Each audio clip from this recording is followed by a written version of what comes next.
acción penal. Como les decía, condona la deuda, exime del pago de algunas multas que estaban vigentes para el trabajo no registrado y una ley de empleo, la 24013, que condenaba con sanciones en beneficio del trabajador el trabajo no registrado. Todas las multas que imponían los ministerios de trabajo, con el doctor Cuartango habíamos desarrollado una política de fiscalización del trabajo no registrado, imponiendo sanciones. Bueno, todo queda condonado a partir de la adhesión a este nuevo régimen.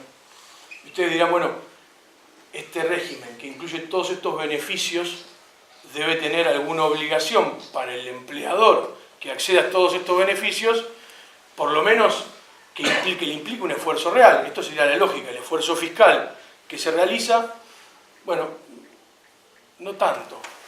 Uno imaginaría que un proyecto de estas características preveería, por ejemplo, que el empleador debería garantizar un periodo mínimo de permanencia de esos trabajadores regularizados, o que debería aquel que accede a este régimen, por ejemplo, aumentar la plantilla de trabajadores como una forma de generar puestos de trabajo.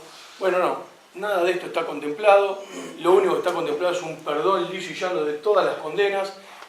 Les digo más, se encontraba vigente desde el año 2014 un registro de empleadores infractores. Entonces dirán, bueno, ¿y este registro qué efectos tenía concretos más allá de que un escrache en un registro público de un empleador que tiene trabajadores en negro?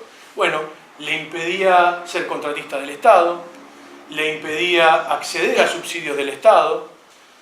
Bueno, este proyecto los excluye del registro en un nuevo beneficio que se les otorga. Ese plazo de blanqueo retroactivo, ¿en cuánto lo beneficia al trabajador? Bueno, la ley le pone un tope. El tope es de 60 meses. Un trabajador que estuvo 10 años en negro, lo máximo que le reconoce la ley son 5 años, 60 meses. ¿Por qué? Bueno, no sé. Al empleador le perdonan todo y al trabajador le reconocen solamente 5 años. Y ustedes dirán, bueno, pero a lo mejor son 5 años, el plazo de prescripción, la prescripción es un instituto por el cual se pierden derechos con el paso del tiempo. Bueno, pero por lo menos se le reconoce el salario que cobraba. No, tampoco. La ley le pone un techo al salario reconocido por el periodo en negro, que es el salario mínimo vital y móvil. Ni siquiera el salario de convenio. Ustedes saben que tenemos un salario mínimo vital y móvil, después tenemos un salario convencional y después está el que eventualmente por encima del salario convencional puede cobrar el trabajador. Bueno, acá vamos al piso más básico, que es el del salario mínimo vital y móvil. La realidad es que el único que hace el esfuerzo en este proyecto de ley es el trabajador. Exactamente. ¿Cuáles son los beneficios? Bueno, vemos que son pocos en definitiva, porque en realidad hay un discurso por el cual se sostiene que la seguridad social está desfinanciada y por otro lado se la desfinancia condonando deudas y eventualmente retrayendo a un monto irrisorio el monto que se le reconoce. Es decir, le estamos robando al trabajador no solo el presente, sino el futuro jubilatorio. Pero esto aún es peor, porque se prevé la posibilidad de que estos acuerdos de blanqueo sean homologados por la autoridad administrativa judicial. Ustedes dirán, ¿qué significa esto? Bueno, significa que un blanqueo realizado en fraude a la ley, es decir, un trabajador, por ejemplo, que estuvo 10 años en negro, que el trabajador lo va a blanquear, pero ni siquiera le reconoce los 10 años, dice, por las dudas le voy a reconocer un año. Voy, me lo homologan, bueno, esto va a ser cosa juzgada, es decir, ese trabajador que fue incluido en este régimen tan beneficioso, además lo pueden llevar de las narices a que firme una homologación administrativa, cerrándole la posibilidad de que en el futuro reclame por esa realidad laboral que tuvo.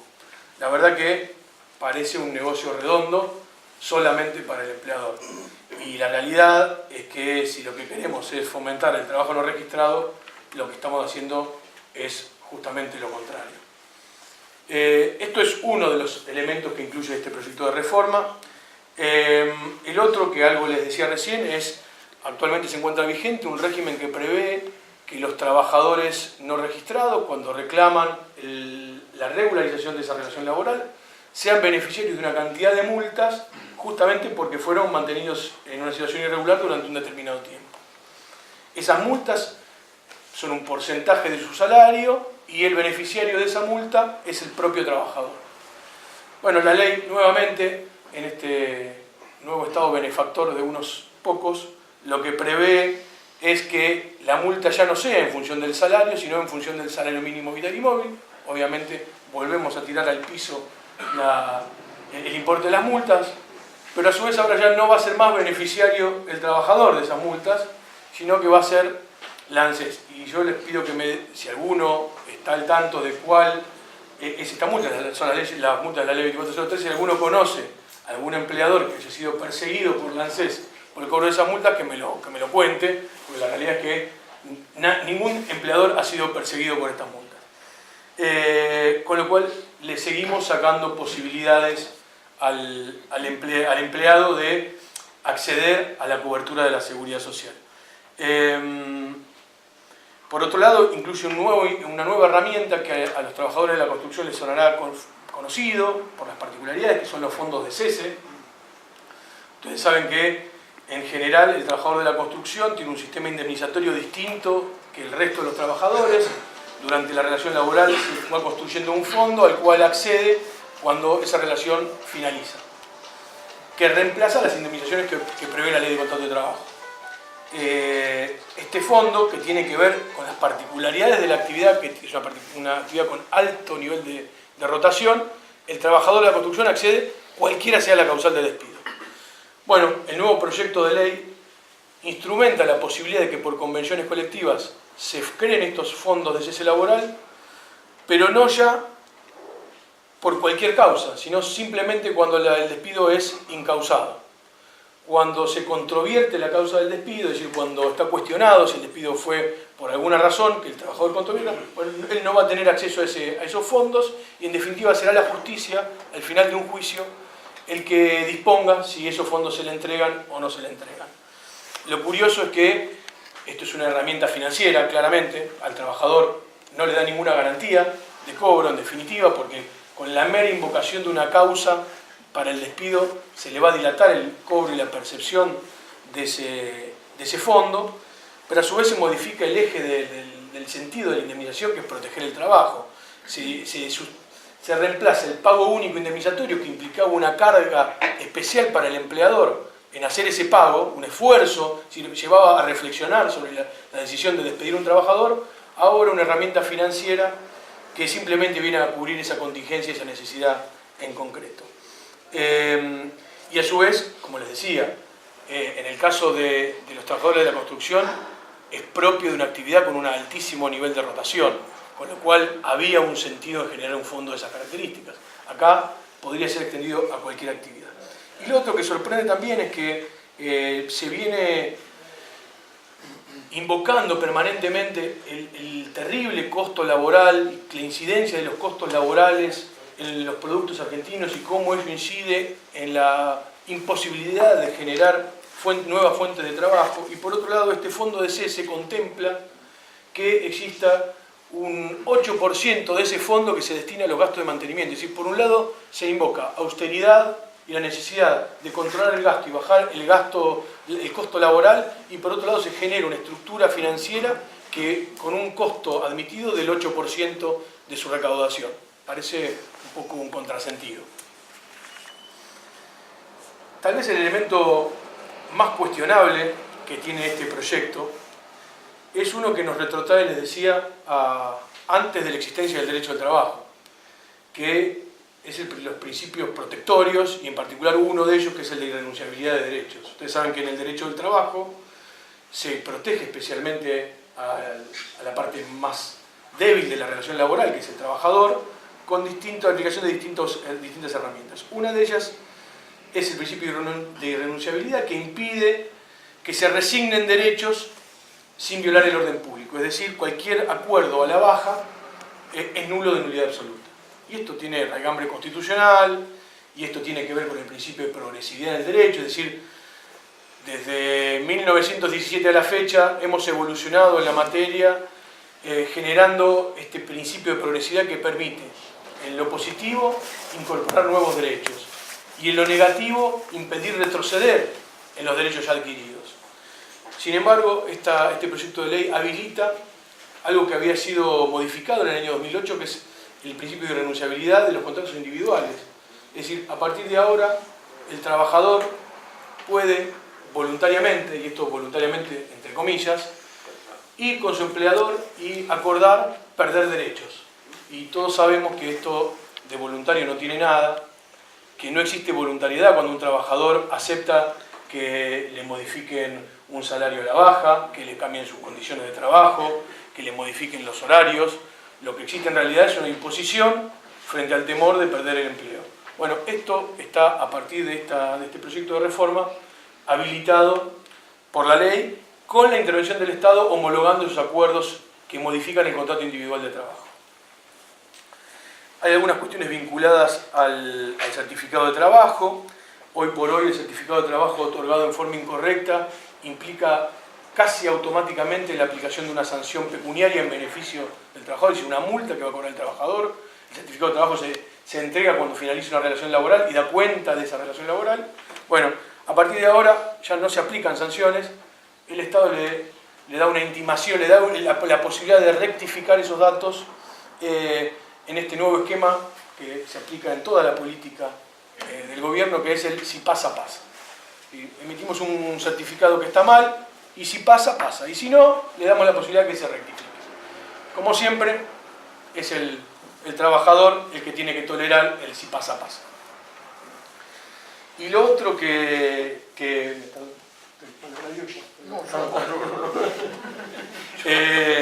y el otro tema que también se ve modificado por este proyecto de ley es el régimen indemnizatorio.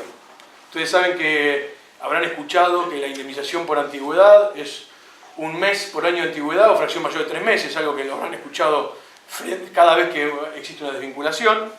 El tema es cómo se compone esa base salarial que va a después incidir en la liquidación final. Y esta ley viene a echar luz sobre algunos temas que estaban controvertidos. Y yo diría, bueno, ¿viene a echar luz en beneficio de los trabajadores? Bueno, no es en beneficio de los trabajadores. Se discutía si el salario, cuál era la base salarial sobre la cual se iban a calcular las indemnizaciones, si incluía o no incluía el aguinaldo, ese cálculo indemnizatorio. Ustedes saben que el aguinaldo es un salario diferido, en definitiva.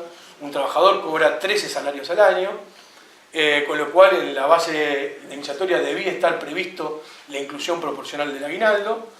Bueno, este proyecto de ley excluye el aguinaldo del cobro. En la provincia de Buenos Aires los fallos lo incluían, en la capital federal el Foro Nacional los excluía, les decía que estaba controvertido. Esto vino a zanjar las diferencias, pero siempre a la baja.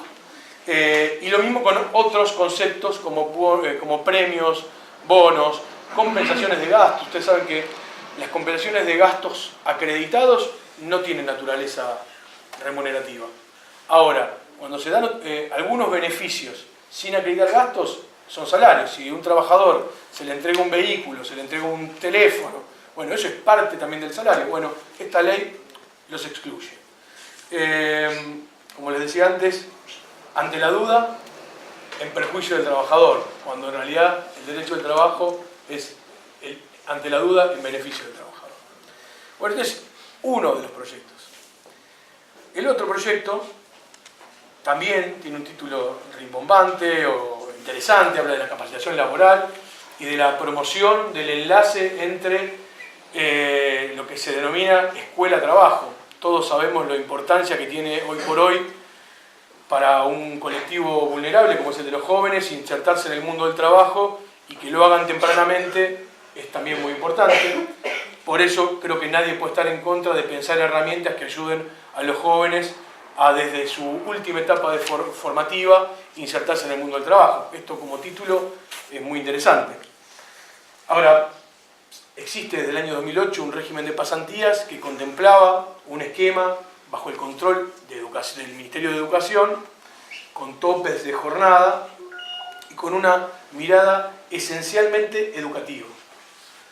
¿Por qué? Porque justamente quien efectuaba los controles y quien regulaba los contenidos y las relaciones que no eran de trabajo sino de pasantías era el Ministerio de Educación.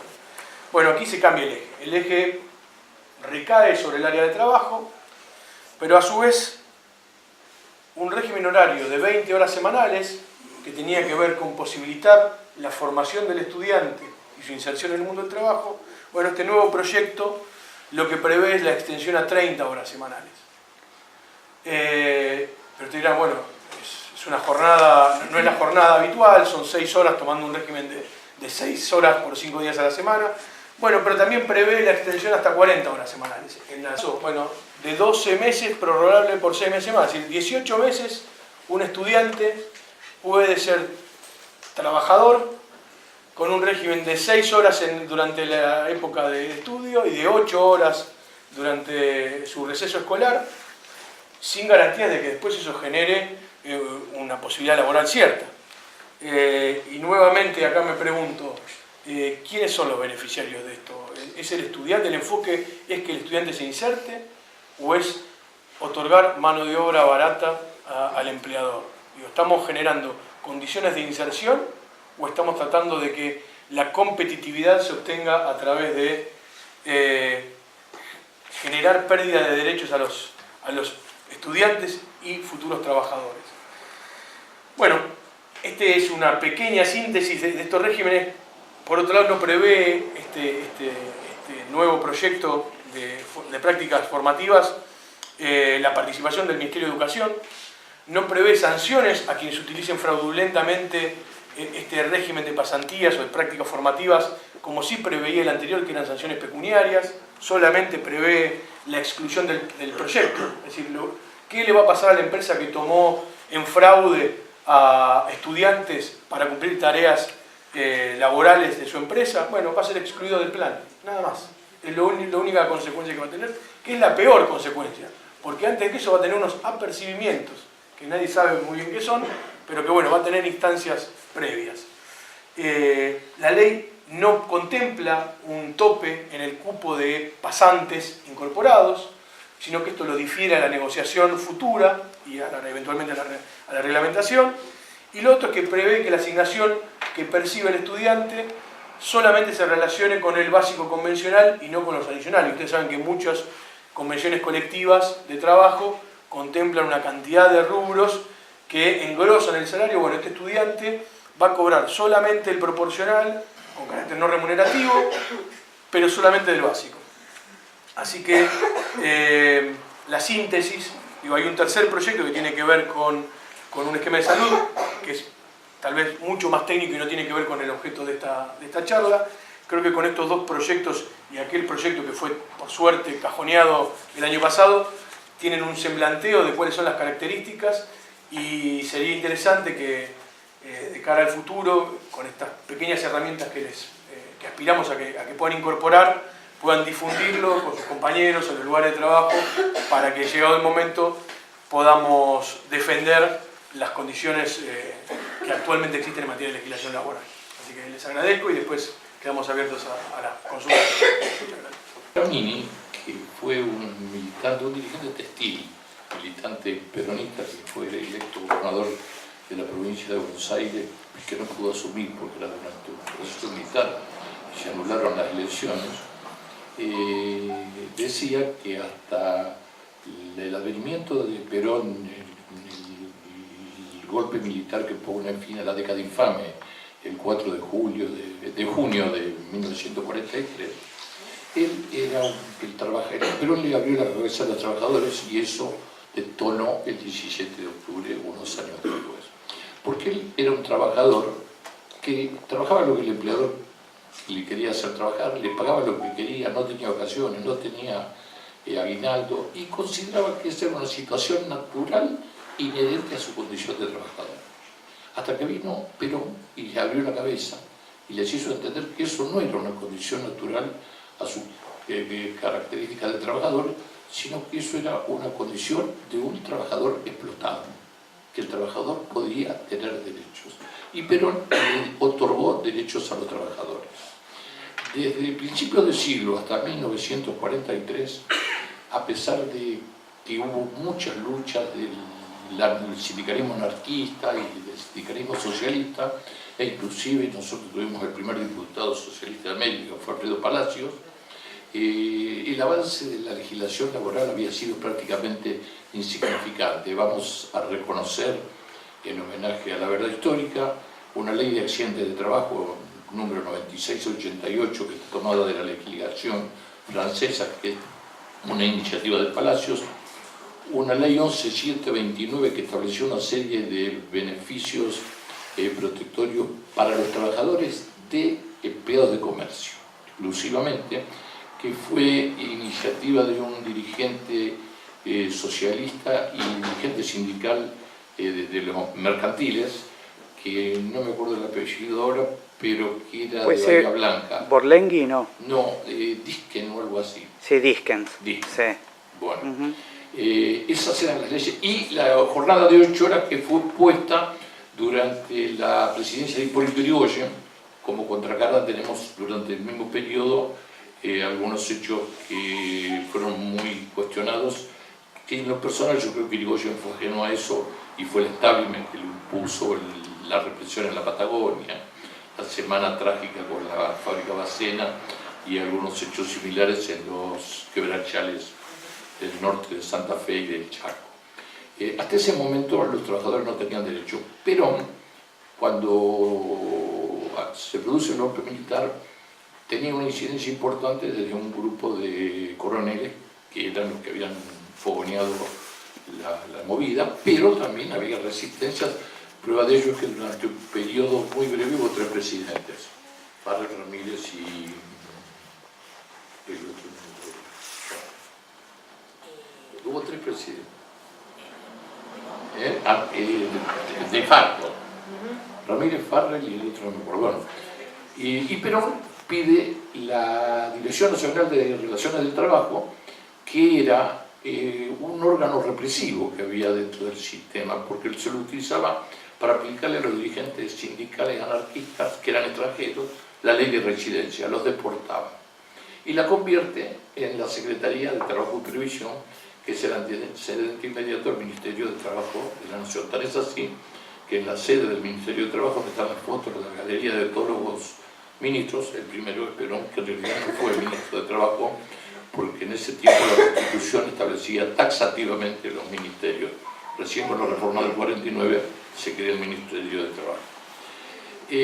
Formulada esta aclaración y desde el 4 de junio del 43 al 17 de octubre del 45 y luego se consolida con el peronismo en el poder desde el 24 de febrero, desde el 4 de julio del 46, porque recién quiso asumir el mismo día del golpe militar hasta el 55, se produjo la más extraordinaria transformación de todos los derechos que los trabajadores hayan tenido. Y aún en la actualidad, no obstante los recortes del proceso militar y los recortes del neoliberalismo en la década de los 90 y los recortes que ya impuso este gobierno, porque hay una flexibilización laboral de facto, a pesar de que todavía no se descargan esos proyectos. Sin embargo, la legislación argentina, comparada con la del resto de América, y diría yo con la del resto del mundo, salvo los países escandinavos, sigue siendo de avanzada.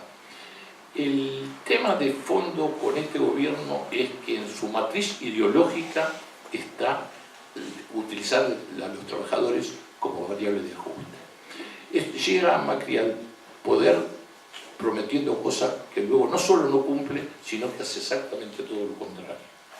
Y basta con eso rever el debate que mantuvo con Scioli antes del balotaje, y ahí queda claramente graficado quién. Yo escribí un artículo hace unas semanas donde digo las verdades y la mentira de Scioli y de Macri. Prometió reducir el impuesto a las ganancias, hoy pagan impuesto a las ganancias muchos más trabajadores que los que lo pagaban antes.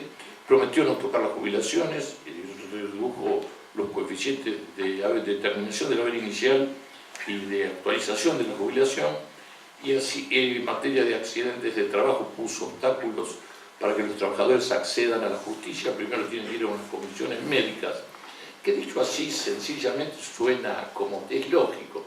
Si se accidentó, que vaya a una comisión médica que le determine la incapacidad. Pero cuando lo vemos en la realidad, en el terreno o en el barrio, vemos que un trabajador del Carmen de Patagones, para ir a una comisión médica, tiene que viajar a Bahía Blanca, que son casi 400 kilómetros. Porque en algún momento, cuando se les ocurra, en la ley se dice que se va a crear una cantidad determinada de comisiones médicas que van a estar en los lugares y le van a permitir el acceso. Pero por ahora, ya hace un año largo que está vigente la ley, no crearon una sola comisión médica. Entonces, el trabajador de Carmen de Patagones tiene que ir a ver la comisión médica a Bahía Blanca, cosa que es realmente disparatada cuando tiene un tribunal del trabajo en Carmen de Patagones. De la misma manera, se modifica el régimen jubilatorio, reduciendo los coeficientes para determinar el haber inicial, como dije, y también para la actualización de las jubilaciones hacia el futuro. Y en este año van a terminar los jubilados con un incremento inferior en un 13% al que le hubiera correspondido con el coeficiente anterior. Es decir, este gobierno viene a ahorrar para pocos, a costa de los muchos que tienen poco, a los cuales le saca y le da a los pocos que tienen mucho. Arrancó reduciendo las retenciones al agro e inclusive estableció un programa progresivo de reducción de las retenciones que todavía se venía aplicando, que hasta el Fondo Monetario Internacional, que bueno, no tiene nada, le dijo que pararan con la reducción de las retenciones porque estaban desfinanciando al Estado.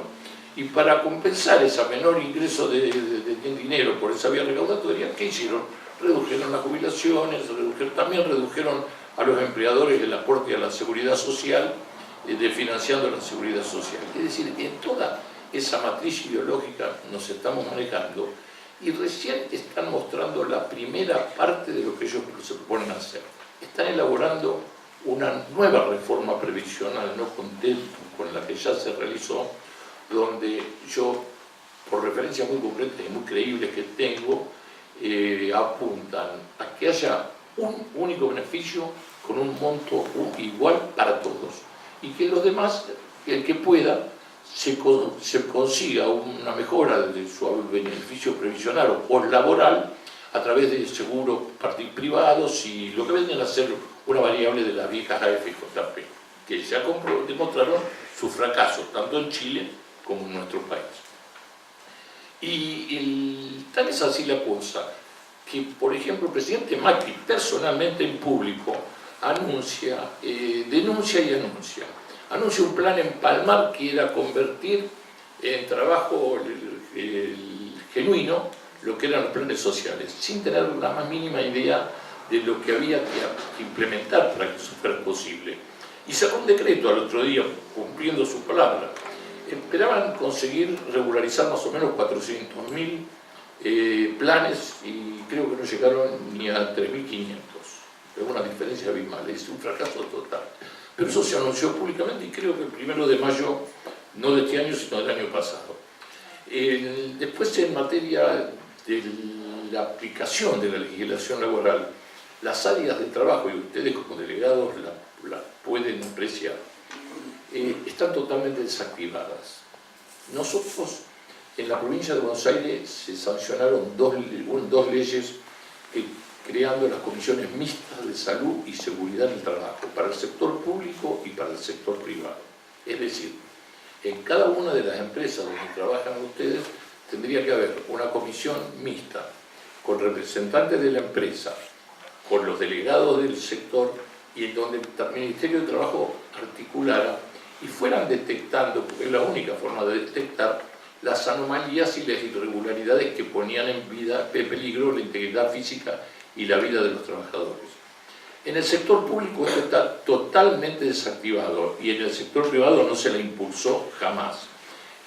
Como consecuencia de ello, yo tengo información que no está publicada en la Superintendencia de Riesgos del Trabajo, de que se han disparado los indicadores de siniestralidad laboral, es decir, hablando concretamente en criollo, se accidentan muchos más trabajadores que antes y se matan por accidente de trabajo muchos más trabajadores que antes ante la ausencia del Estado nacional y provincial. Cuando hablo de provincial me refiero a la provincia de Buenos Aires.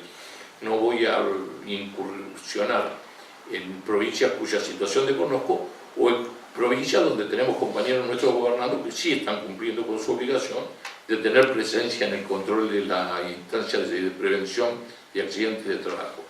Y si al presidente le preocupa la litigiosidad, tendría en materia de accidentes de trabajo que preocuparse por evitar que los accidentes ocurran, que es la única forma legítima, seria y sincera de evitar que haya juicios.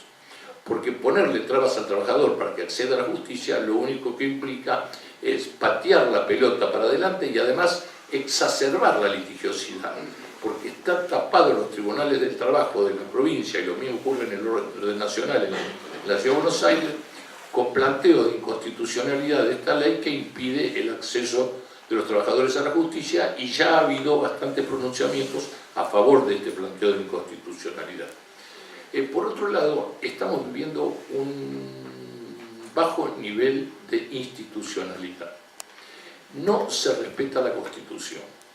En materia laboral, nosotros tenemos en la Constitución del 94, que legitimó el artículo 14 bis, que se había sancionado en una Constitución cuestionable, que era la de 1957, para dejar sin efecto la Constitución peronista del 49.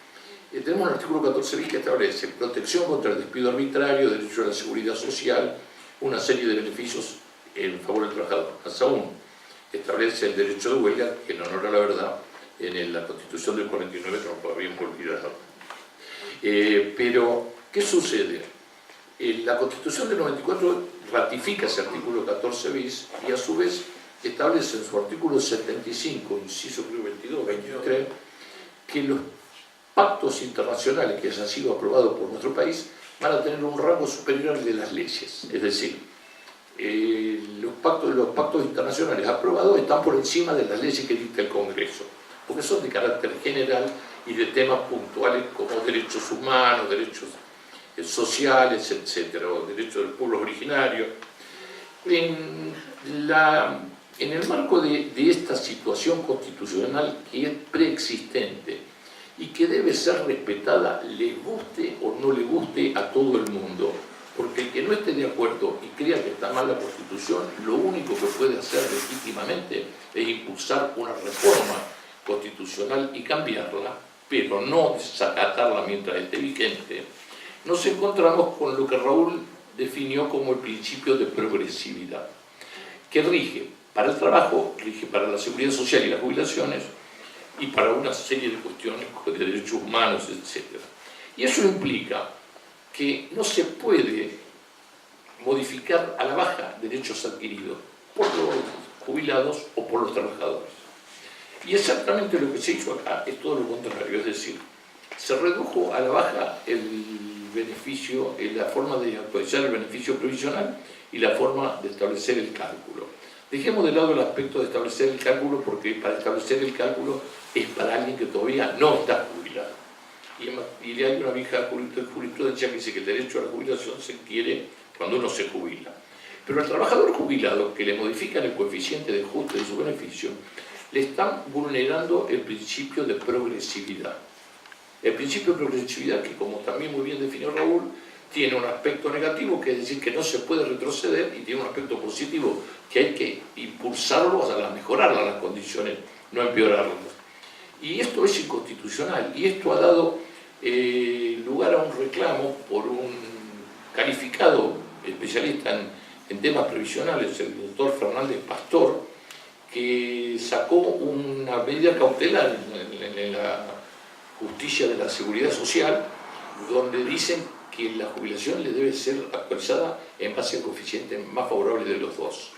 Es decir, en este caso concretamente es el coeficiente preexistente, que es el que se había sancionado durante la gestión de Cristina Fernández de Kirchner y no el que aprobaron con la gestión de Macri.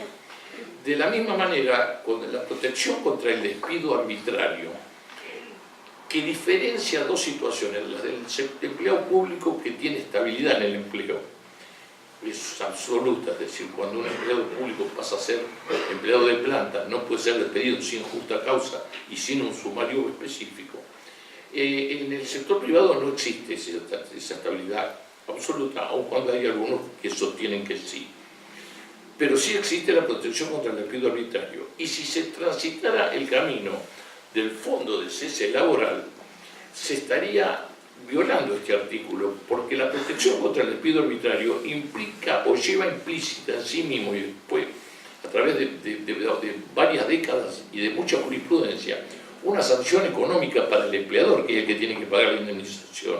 Y con este fondo de cese laboral, el despido arbitrario dejaría de ser una sanción para el empleador, para ser simplemente un resarcimiento que le da un fondo que está preconcebido y financiado de determinada manera. Es decir, que todo esto que se está intentando, no solo que perjudica a los trabajadores, sino que además va a generar un despiporre de litigios en tribunales que va en contra de lo que precisamente se queja el presidente, de que hay mucha litigiosidad laboral, que eso desestimula las inversiones e incluso llegó al extremo de acusar a Héctor Recalde, que entonces era presidente del bloque de diputados del Frente para la Victoria, de tener una especie de mafia con algunos jueces y con algunas cosas que realmente es una barbaridad. La justicia del trabajo, tanto nacional como de la provincia de Buenos Aires, es uno de los fueros que realmente son merecedores de mayor de los respetos. Es cierto que hay algunos jueces que incurren en situaciones irregulares y deben ser juzgados, pero no por lo que expresan en sus sentencias, sino porque han cometido ilícitos. Hoy casualmente se le dio amplia difusión a un juez que fue detenido. No viene al caso a analizar él, pero bueno, si la justicia entendió que había cometido un delito, que lo detenga me parece bien. Pero amenazar con hacer un juicio político a un juez porque le saca una sentencia que al Estado no le gusta, me parece que vulnerar el Estado de Derecho y el principio de división de poderes. Y esto acá se hizo e incluso se destituyó un juez que no era santo de nuestra devoción, porque durante nuestra gestión nos tuvo a mal traer con sus fallos, el juez Arias, del contencioso administrativo de La Plata. Pero en honor a la verdad, nosotros nunca se nos ocurrió hacerle una denuncia de juicio político. Nosotros apelábamos la sentencia de Arias, la Cámara Contencioso Administrativa generalmente nos daba la razón y asunto terminado. Y cuando no nos daba la razón es porque corroboraba lo que Arias había resuelto y teníamos que cumplirlo. Ese es el Estado de Derecho que hay que defender y el principio de división de poderes que se remonta a Montesquieu y a los albores de la Revolución Francesa. Es decir, y que acá no se está respetando, se está intimidando a los gobernadores para que presionen a nuestros legisladores para que voten de determinada manera. Se está presionando a los intendentes para que acepten quitas en sus fondos ojeros, por ejemplo. Y se está presionando a los legisladores para que también voten de determinada manera. Si todo esto hace a la calidad institucional, y la calidad institucional es realmente baja. Es preocupante, por ejemplo, que en la provincia de Buenos Aires hayan mandado un proyecto donde se impulsa la modificación del procedimiento laboral. No sé si ustedes saben, la provincia de Buenos Aires tiene desde el año 46 una ley mercante, se la denominó, un procedimiento laboral oral, de tribunal colegiado, de oral público y de instancia única. Algunos andan bien, otros andan mal los tribunales, como otras cosas humanas, digamos. Hay buenos y hay malos, hay mejor y hay peor. Pero es un sistema que está impulsándose en todos los fueros, la oralidad en el proceso, porque es lo que permite captar mejor la verdad, que el testigo declare delante de los jueces y que los jueces lo puedan ver y lo puedan carear y le puedan eventualmente repreguntar y hasta tener la percepción de si les está mintiendo o no, y no que sea tomada la declaración por un empleado que va transcribiendo y que transcribe lo que él cree que entendió, que dijo, que quería decir el testigo. El proceso oral está usándose precisamente en el fuero federal en materia penal, en la provincia de Buenos Aires en materia penal. Ahora, en materia laboral se lo quiere cambiar por un fuero escrito, donde los tribunales de trabajo tienen 3 jueces, se convertirían en 3 juzgados de primera instancia y una cámara de apelación, con un agravante, porque entre los abogados hay un debate en favor de la oralidad y en favor del principio del sistema escriturario. Y es un debate válido y es una cuestión opinable. Yo creo que hay quienes defienden el sistema escriturario de buena fe y por convicción, porque están convencidos. Y lo que defendemos la realidad también lo hacemos desde el mismo punto de vista. Pero lo taimado, digamos, de este proyecto, que tiene media sanción, fue aprobado en senadores en la legislatura provincial y ahora está para ser tratado en diputados, que creo que no va a salir, es que mientras se constituyan todos los tribunales, los juzgados del trabajo que se tienen que constituir, y mientras se forme la Cámara de Apelaciones del Trabajo, que sería la Cámara especializada, esto puede durar 2 años, 5 años, 10 años, o no se puede hacer nunca. Va a intervenir con carácter de alzada, es decir, en la apelación, la Cámara Civil y Comercial. Es decir, gente que no está formada para interpretar las leyes del trabajo y para entender las problemáticas del mundo del trabajo, sino que tiene una visión civilista y comercial de la cuestión jurídica. No que sean incapaces, tienen otra visión, tienen otra especialidad. Van a entrar a conocer en las apelaciones de los juicios laborales hasta cuándo se le ocurra al Ejecutivo, porque después se resorte el Ejecutivo darle los recursos, que son muchos, y llegar a constituir la Cámara y llegar a constituir los juzgados. La Corte, inclusive, creo que la Comisión de Magistrados del Trabajo de la Provincia de Buenos Aires se manifestó en contra. El Colegio de Magistrados no sé si se manifestó en contra o no todavía, pero lo va a hacer. Y la Corte planteó una serie de objeciones en sentido presupuestario, porque esto realmente cuesta mucha plata y es muy complejo, porque 3 jueces en un tribunal colegiado, a lo mejor con 15 empleados funciona, pero 3 jueces de primera instancia en juzgados separados no les alcanza con 15 empleados. Primero porque necesitan tener ámbitos físicos distintos, tienen que tener 3 mesas de entrada, 3 archivos, es decir, el gasto es considerable y no es fácil de implementar. Si esa ley llega a salir, implica lisa y llanamente y por un periodo de tiempo indeterminado la desaparición del fuero laboral como fuero especializado, y volveríamos a antes del 46, cuando los litigios laborales se debatían ante la justicia de paz. Es un retroceso terrible, y esto ni siquiera se han ocupado los medios de puntualizarlo ni se ha debatido. Por eso yo lo traigo acá a colación, porque es necesario saber la gravedad que esto tiene. Y en síntesis yo querría terminar haciendo una referencia a un pensador argentino que es Scalabrini Ortiz. Scalabrini Ortiz decía que cuando no se legislaba expresamente para los débiles, se está legislando implícitamente para los poderosos. Estos no solo que no legislan explícitamente para los débiles, sino que legislan explícitamente para los poderosos.